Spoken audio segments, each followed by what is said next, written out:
오늘 우리에게 허락하신 하나님 말씀을 읽겠습니다. 룻기 1장 15절부터 18절까지의 말씀입니다. 그러자 나오미가 다시 타일렀다. 보아라, 네 동서는 저의 결례와 신에게로 돌아갔다. 너도 네 동서의 뒤를 따라 돌아가거라. 그러자 룻이 대답하였다. 나더러 어머님 곁을 떠나라거나 어머님을 뒤따르지 말고 돌아가라고는 강요하지 마십시오. 어머님이 가시는 곳에 나도 가고 어머님이 머무시는 곳에 나도 머무르겠습니다. 어머님의 결례가 내 결례이고 어머님의 하나님이 내 하나님입니다. 어머님이 숨을 거두시는 곳에서 나도 죽고 그곳에 나도 묻히겠습니다. 죽음이 어머님과 나를 떼어놓기 전에 내가 어머님을 떠난다면 주님께서 나에게 벌을 내리시고 또 더 내리신다 하여도 달게 받겠습니다. 나오미는 룻이 자기와 함께 가기로 굳게 마음먹은 것을 보고 더 이상 말리지 않았다. 이는 하나님의 말씀입니다.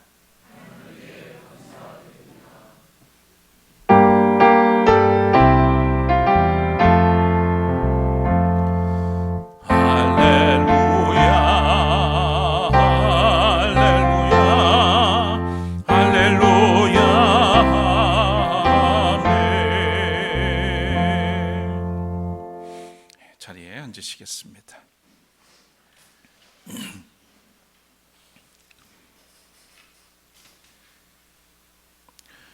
어느덧 화사한 봄꽃들이 쓰러지고 초록빛 5월은 우리의 사방을 에워쌌습니다. 회색 건물들을 벗어나 공원 모퉁이 나무 그늘에 앉아서 잠시 머물다 보면 온몸이 녹색 축복으로 충만해집니다. 그래서 시인 오광수는 5월을 드립니다 라는 시에서 5월엔 당신에게 좋은 소식이 있을 겁니다. 꼭 집어 말할 수는 없지만 왠지 모르게 좋은 기분이 자꾸 듭니다 라고 했습니다. 여러분에게도 이 5월에 좋은 소식 그리고 좋은 일들이 많았으면 좋겠습니다.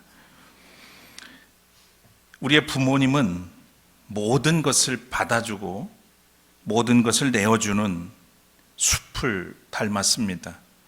숲은 또한 하나님의 품과도 같습니다. 모든 생명이 살아 숨쉬는 숲, 그곳이 보이는 하나님의 품이 아닐까 싶습니다. 우리가 숲에 머물며 녹색 은총으로 온몸을 적실 때 싱그럽고 사랑스럽고 또 숭고해질 것입니다. 이 싱그러운 5월, 여러분의 가정이 더욱 사랑스럽고 또 여러분의 삶이 숭고해지기를 기원합니다.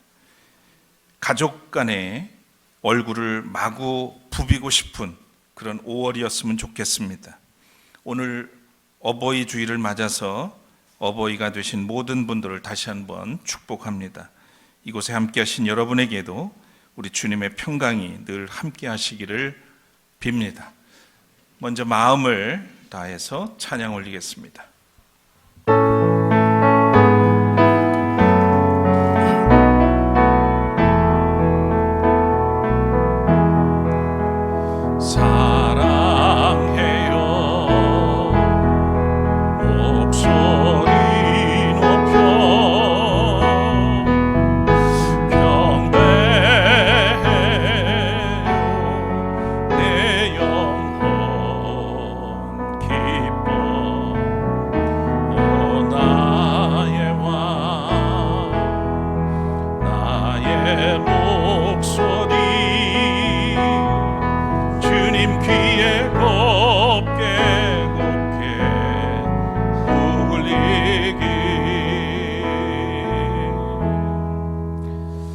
사랑이 많으신 주님, 싱그러운 이 5월에 우리를 이 아침에 불러주시고 예배자로 삼아주시니 감사합니다.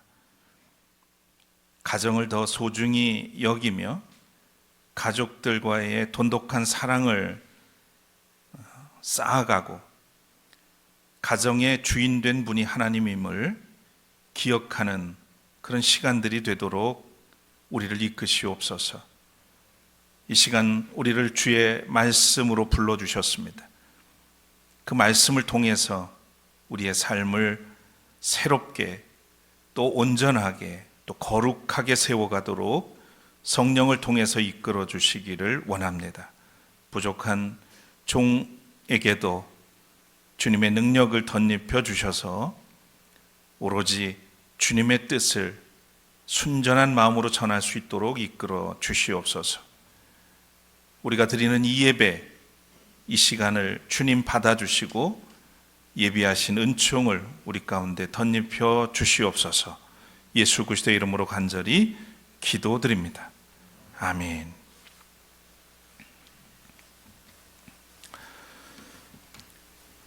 뉘라서 까마귀를 검고 흉하다 했는가?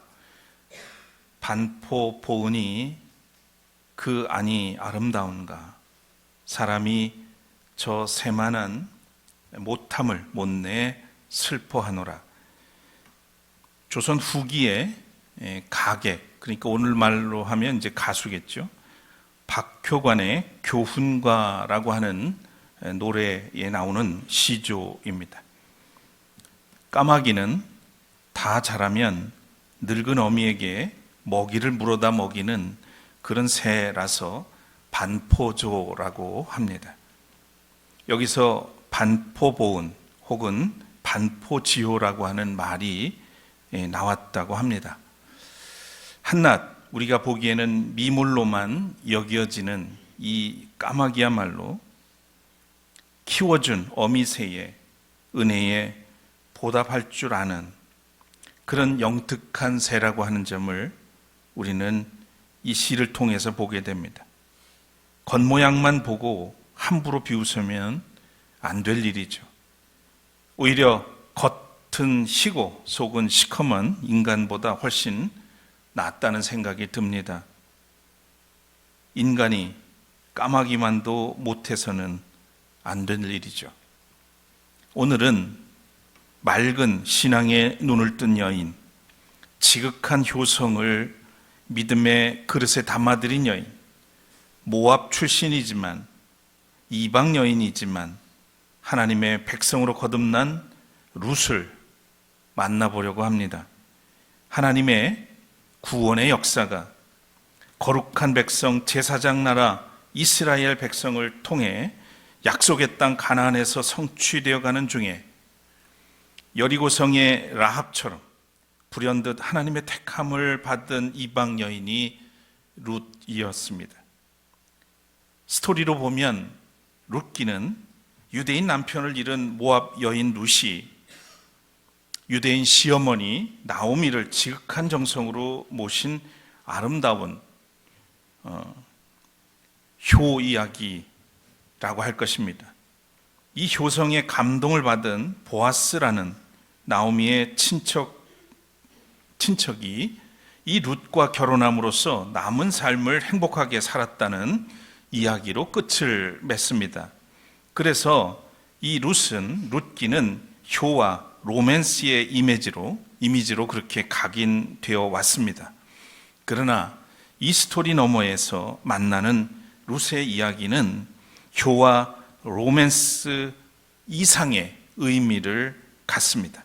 룻은 하나님의 구원사의 접속점이 되었고 보편적 세계와 인류를 향한 하나님의 구원의 통로였습니다. 룻기는 사사들이 다스리던 그런 혼돈의 시기를 배경으로 합니다. 사사시대는 출애굽의 역사를 이끄신 하나님을 알지 못하는 세대, 자기 소견대로 사는 세대, 전쟁을 알지 못하는 가나안 정복 2세들이 하나님께서 행하신 거룩한 구원을 망각하고 오히려 이방의 신 바알을 경배하며 따르던 타락한 시대였습니다. 이때 하나님은 크게 진노하시고 이스라엘은 극심한 시련을 겪어야 했었죠. 하나님을 떠난 이스라엘은 수시로 이방의 침략을 받았고 때로는 종살이를 해야 했습니다. 거기에다가 흉년까지 겹치면서 굶주림은 그들을 더 괴롭히기도 했습니다. 이것이 룻기의 시작이 되는 엘리멜렉과 나오미가 베들레헴을 떠나서 모압 땅으로 이주하게 된 원인이기도 합니다. 이 룻기는 문학적으로 4대 요소라고 할 수 있는 발단, 전개, 절정, 대단원, 이 4가지 요소를 모두 갖추고 있습니다. 그래서 일종의 서정적 소설이라고 불린 만큼 문학적 요소가 잘 갖추어져 있는 이야기죠. 그래서 독일의 작가 괴테는 이 룻기에 대해서 말하기를 윤리적인 그런 교훈을 담은 문학이다, 또는 전원 문학으로서 우리에게 전해진 가장 사랑스럽고 완벽한 단편이라고까지 평가하기도 했습니다. 유대 사회에서 룻기는 추수한 곡식을 먼저 하나님께 드리는 그들의 민족의 절기 중 하나인 칠칠절에 애독하던 그런 이야기라고 합니다. 또 문학적으로도 흥미로운 책이죠. 등장인물들의 이름이나 지명이 내포하는 독특한 의미들 때문입니다. 예컨대 주인공 룻은 그 이름의 뜻이 친구 또는 아름다움이라는 뜻을 가지고 있고요. 또 나오미는 기쁨이라는 뜻입니다. 또 엘리멜렉은 나의 하나님은 왕이시다라고 하는 뜻이 있고요. 또 그의 요절한 두 아들 말론과 기료는 각각 질병과 또 황폐라고 하는 그런 뜻을 가지고 있습니다. 그리고 마침내 룻을 구원하게 되는 이 보아스라고 하는 이름은 빠름 또는 쾌속이라는 뜻을 가지고 있습니다. 그리고 기근이 들어서 엘리멜렉의 가족이 떠났다가 되돌아온 나오미와 룻이 돌아온 베들레헴은 떡집 또는 빵집 이렇게 이야기할 수 있죠. 또는 잔치집이라고 하는 의미를 가지고 있습니다. 이 이름과 지명이 스토리의 맥락과 깊은 관련이 있다는 것을 룻기를 읽다 보면 알게 됩니다. 한편 이 룻기의 내용은 짧고 잘 알려진 이야기지만 이해를 돕기 위해서 제가 잠깐 간단하게 살펴보려고 합니다. 말씀드렸던 것처럼 사사들이 다스리던 시대, 베들레헴에 거주하던 엘리멜렉과 나오미 가족은 기근을 피해서 모압 땅으로 이주를 합니다. 거기서 엘리멜렉이 죽게 되죠. 나오미는 남은 두 아들 말론과 기럐을 각각 모압 여인들과 혼인을 시킵니다. 오르바와 룻을 며느리로 맞이한 것이죠. 그렇지만 이유를 알 수 없는 그런 아들의 죽음, 이 두 아들이 곧 죽고 맙니다.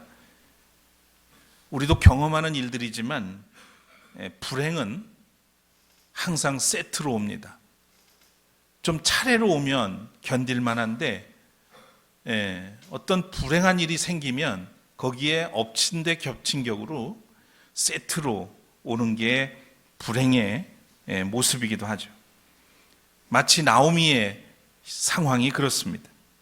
결국 나오미와 두 며느리만 남게 되자 나오미는 두 며느리에게 이제는 친정으로 돌아가라, 그리고 새로운 남편을 만나서 행복한 가정을 이루라고 그들을 축복하고 보냅니다. 큰 며느리 오르바는 울면서 떠나지만 룻은 끝까지 시어머니를 떠나지 않고 이렇게 말합니다. 오늘 본문에서 읽은 것처럼 나더러 어머님 곁을 떠나라거나 어머니를 뒤따르지 말고 돌아가라고 강요하지 말라. 어머니 가시는 곳에 나도 가고 어머님이 머무시는 곳에 나도 머무르겠습니다. 어머님의 결례가 내 결례고 어머님이 하나님이 내 하나님입니다.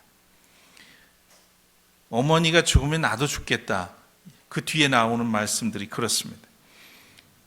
룻은 이런 면에서 보면 이름값을 하는 사람이라는 생각이 듭니다. 룻이라는 이름의 뜻이 뭐라 했죠?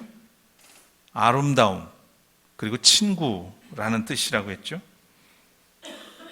룻은 적어도 이 나오미에게는 아름다운 동반자라는 것을 부인할 수 없죠.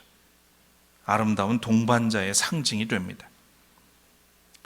룻의 이 고백에는 효심에 대한 아주 중요한 원리 몇 가지가 있습니다. 그 첫 번째는 공경 또는 섬김받을 분에게 중심을 두는 자세입니다.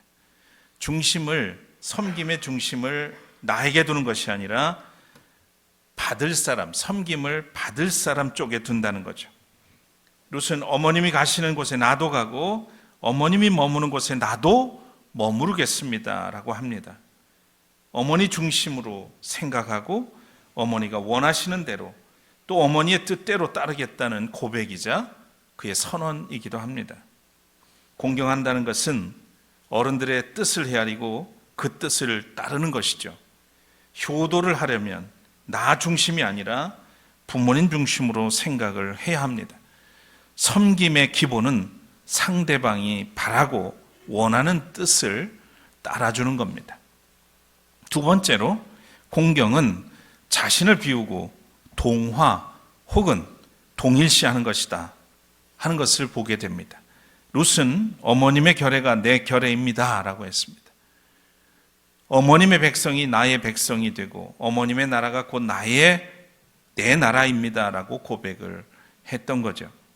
룻은 그동안 모압 여인으로 그들의 문화와 전통에 자부심을 가지고 살았을 겁니다. 그러나 결혼해서 출가 외인이 되는 순간 남편의 가정의 일원으로 귀속됩니다. 룻은 이 모든 것을 받아들였던 거죠. 심지어 남편이 죽었음에도 며느리로서 시어머니에게 동화되고 자신을 시어머니와 동일시합니다. 진정한 섬김과 공경은 신분과 직분, 지역과 민족의 경계를 넘어서서 동화되는 것입니다. 요즘도 여전히 우리 사회에는 고부간의 갈등이 많지요. 이 고부간의 갈등의 원인은 동화되지 못했기 때문이라고 봅니다. 시어머니는 자식과 며느리를 독립된 개체로 가정으로 보내지 못해서 문제가 되고 며느리는 시댁에 동화되지 않아서 갈등이 빚어지는 그런 모습들을 우리는 흔히 봅니다. 룻은 자신을 비우고 진심으로 공경하고 섬기는 그런 사람이었던 겁니다. 세 번째로 인륜을 넘어서 신앙도 계승하겠다는 그런 의지와 결단을 보이는 룻의 모습을 우리는 본문에서 보게 되죠. 룻은 어머님의 하나님이 내 하나님입니다 라고 고백합니다. 전에는 하나님을 알지 못했던 이방 여인이었지만 시어머니의 신앙을 계승해서 신앙으로도 동반자가 되겠다고 선언한 것입니다. 룻이 단지 인간적으로 시어머니가 좋아서 이런 결단을 했을까요? 룻의 고백을 미루어 볼 때 나오미는 이방 땅에서 고난 중에서도 하나님의 백성으로서 신실한 믿음의 본을 보였을 것으로 추측합니다. 신앙의 계승은 저절로 이루어지지 않습니다. 감동을 받고 은혜를 입지 않으면 하나님을 믿고 싶어도 믿어지지 않습니다. 나오미는 룻에게 하나님의 존재를 그의 믿음으로 평소에 드러냈을 것으로 보입니다. 그렇지 않았으면 룻이 어머니 하나님이 내 하나님이라고 고백할 수 없기 때문이죠. 신앙의 계승은 그 어떤 것보다 어렵다는 것을 우리는 잘 압니다. 신앙의 자유가 있다고 하지만 한 가정에 종교가 혼합될 때 세계관의 충돌을 피할 수가 없습니다. 아마도 믿는 부모일 경우에는 부모님의 신앙을 계승하고 믿음의 유산을 이어받는 것도 효도 중에 효도가 아닐 수 없을 것이고요. 신앙이 있는 부모의 소원은 또 자식이 예수를 잘 믿는 것입니다. 하나님 안에서 주시는 그런 사랑과 은혜를 누리면서 살기를 바라는 것이죠. 믿음 없는 부모님께는 믿음의 자녀로서 잘 공경하고 또 복음을 전해서 구원받게 하는 것이 효도 중에 효도가 아니겠습니까? 룻은 결단과 선언으로 그치지 않았습니다.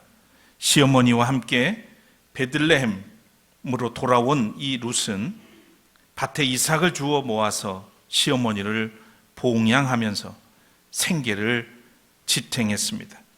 그때 나오미의 친족 중 하나인 보아스가 밭에서 이삭을 줍는 룻을 보고 사랑에 빠집니다. 그러자 나오미는 보아스가 누워있는 곳에 몰래 룻을 숨게 하고 아침에 깨어서 룻을 보고 결혼을 결심하게 만듭니다.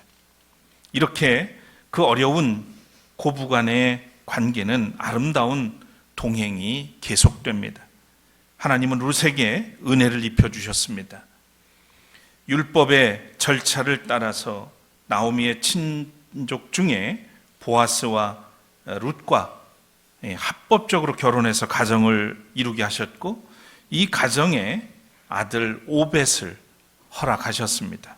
이 오벳은 다윗 왕의 아버지 되는 이새를 낳음으로 룻은 이스라엘 왕 계보에 더욱이 그리스도의 구원의 계보에 들어온 첫 번째 이방 여인이 됩니다.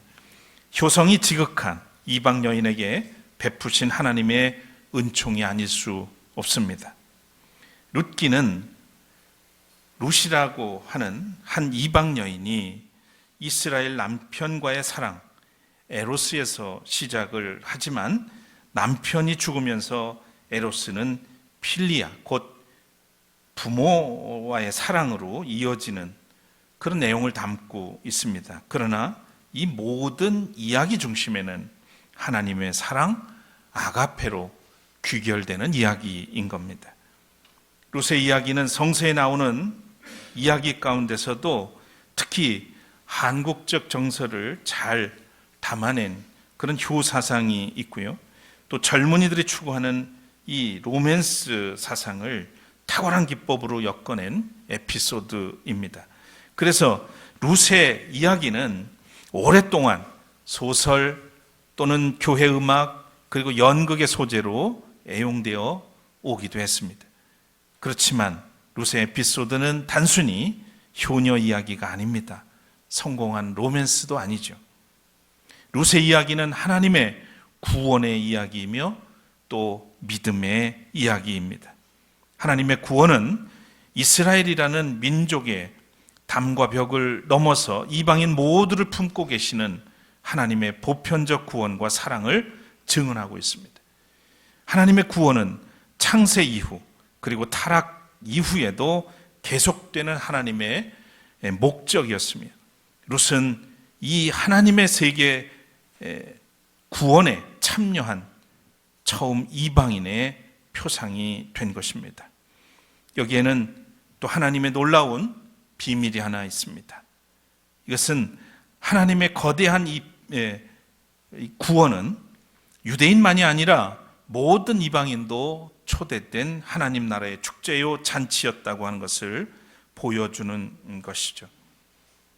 또 이 룻기의 하나님 나라에는 룻기에서 나타난 하나님 나라에는 유대인과 이방인 모두가 하나님의 백성으로 초청되었습니다.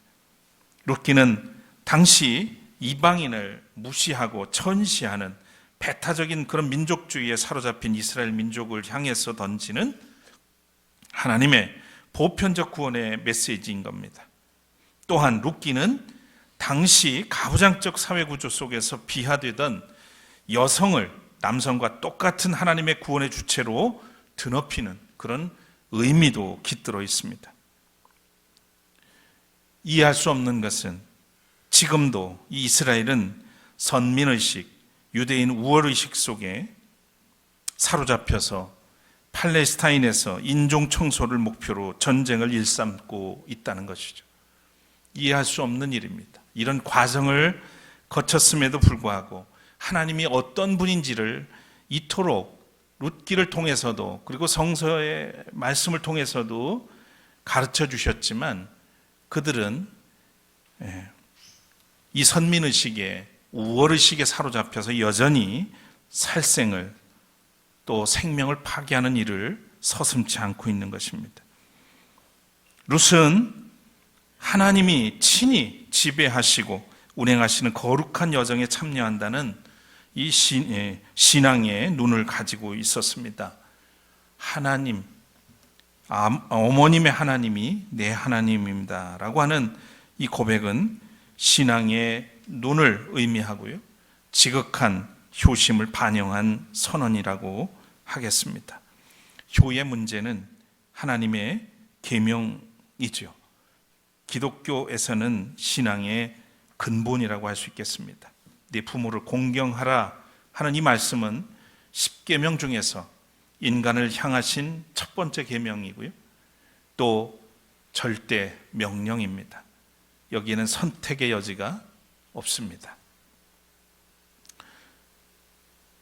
공자가 제자들과 함께 유랑을 하다가 몹시 슬퍼하며 울고 있는 주나라의 고어라고 하는 사람을 만났습니다.